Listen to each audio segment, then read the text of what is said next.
Hello, I am Dr. Praveen Gupta, newborn and child specialist in LYF Hospital, Gore City, Noida Extension.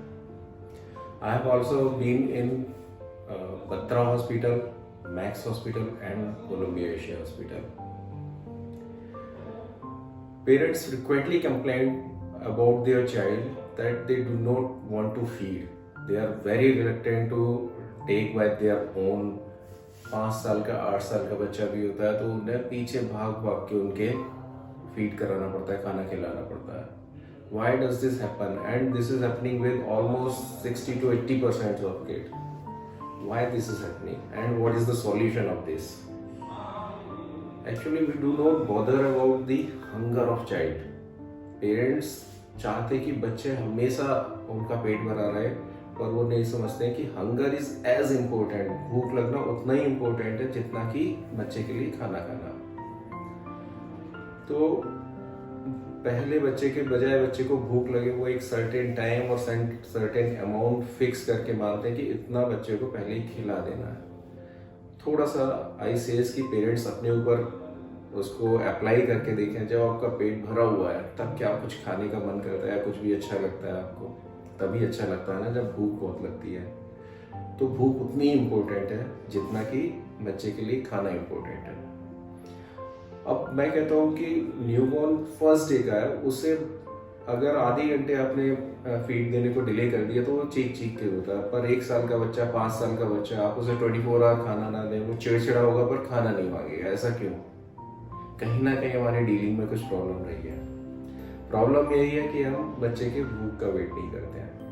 Parents कुछ time fix कर लेते हैं, doctors उन्हें बताते हैं कि लगभग 2 घंटे में या 3 घंटे में बच्चे को फीड कराना है हमेशा.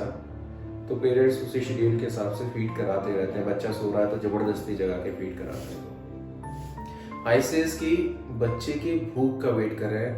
आप देखें कि बच्चा कब थोड़ा सा रेस्टलेस हो रहा है भूख की वजह से, और जैसे ही आपको लगता है कि बच्चा भूखा हो रहा है तुरंत दूध पिलाने ना लग जाए. उसको कम से कम 15 से 20 मिनट पहले उसके साथ खेलें अच्छे से, उसे एंटरटेन करें अच्छे से. उससे 3 फायदे होंगे.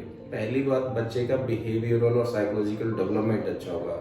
आप कह सकते हो उसका दिमाग खुल रहा है. दूसरी बात, उसकी भूख भी खुलेगी. तीसरी बात, उसकी नींद भी खुलेगी. फिर बच्चा एक बार अच्छे से फीड लेगा और लंबे टाइम तक सेटिस्फाइड रहेगा. उससे फीड करने में प्लेजरेबल एक्सपीरियंस महसूस होगा. इसके वजह अगर बच्चे को भूख नहीं लगी और आप फीड कराएंगे उसे, तो फिर उसे वो टॉर्चर जैसा एक्सपीरियंस होगा. और यही एक्सपीरियंस हम बच्चों के साथ कंटिन्यूअसली लंबे टाइम तक कराते रहते हैं. इसीलिए बच्चे खाने से भागते हैं.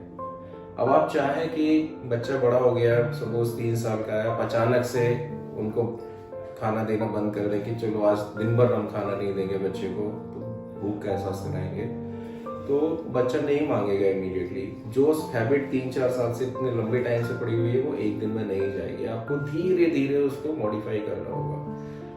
आपको थोड़ा सा खाने का गैप बढ़ाना होगा. बच्चे को सपोज आप दोपहर में 12 बजे कुछ खिलाते हैं तो वेट करें, 1 बजे तक वेट करें, 2 बजे तक वेट करें.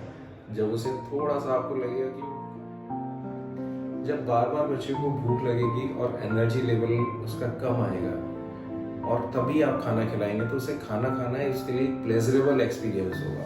और आप रेगुलर कोशिश करें कि उसके लिए खाना खाना एक प्लेजरेबल एक्सपीरियंस हो रादर देन टॉर्चरिंग एक्सपीरियंस. अगर इस चीज़ में आप सक्सेसफुल होते हैं मे बी 3-4 हफ्ते या 1-2 महीने तक, तो फिर धीरे धीरे बच्चे का खाने में इंटरेस्ट डेवलप होने लगेगा. फिर आपको पीछे भाग भाग के नहीं खिलाना पड़ेगा बच्चे को. फिर बच्चा अपने आप मांग के खाएगा. आपका सिर्फ इतना ही काम होगा कि बच्चे को खाना प्रोवाइड कर दें. बस इसी तरह मेरा मानना है कि जो बिहेवियरल प्रॉब्लम्स होती है बच्चे के साथ, फीडिंग प्रॉब्लम है, ये लॉन्ग टर्म में चलती है. तो पेरेंट्स प्लीज इन प्रॉब्लम्स को मिस ना करें. अगर बच्चे को कुछ खांसी जुकाम हो रहा है, डायरिया हो रहा है, किसी भी तरह का फीवर है, तो एनीवे वो 1-2 हफ्ते में चला जाता है और उसका लॉन्ग टर्म बच्चे के लिए कोई भी बैड इफेक्ट नहीं होता है.